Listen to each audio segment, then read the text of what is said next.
Hi, I'm Whitney. I'm a physical therapist at iMove in Rockford. And one of the things I wanted to talk to you today is something specific for runners, but this concept of what we call mobility and stability. So one common thing is for runners is anterior knee pain. So just that below kneecap pain, sometimes both-sided, sometimes just one. And I'm going to show you today what is one way we would look at it in terms of giving a mobility exercise and then following it up with a stability. Because mobility is important, so flexibility is important, but you have to follow it up with what do I do from there? How do my muscles know how to work with that new flexibility, okay? So the first thing I'm going to show you is I'm going to get down on the ground and I'm going to show you what can be done as an isolated stretch for the quad, okay? Because that is one reason is you have a lot of quad tightness causing that anterior knee pain. Inherently, quad tightness makes your glute, which is your powerhouse of running, not work as efficiently, okay? So the first stretch I'm going to show you is coming down onto one knee, something cushiony. If you got carpet, it's great. If you want something else more comfortable, go pillow, blanket, okay? So there's not that pressure. But you're gonna back up to the wall as close as you feel comfortable, okay? Further away is gonna be an easier stretch. Closer in is gonna be a tighter stretch, okay?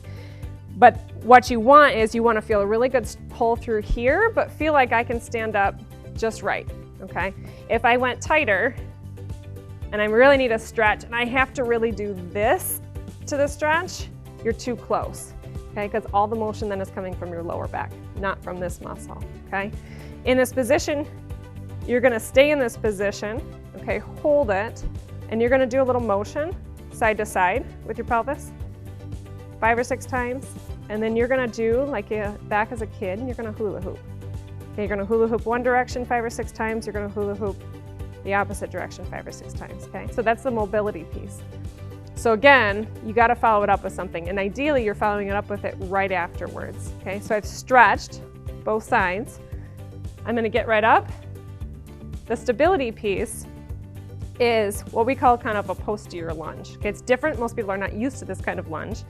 Okay, but it's a backward step movement and pretending like you're sitting in a chair, okay? Because again, a tight front hip leads to your glute not functioning properly. So we've got to stimulate that glute right afterwards. So again, the movement is sit back and sit like you're sitting in a chair, okay? Repeating that motion, this is where a higher rep comes in, maybe 10, 12 reps. I'm coming in and stepping into that motion.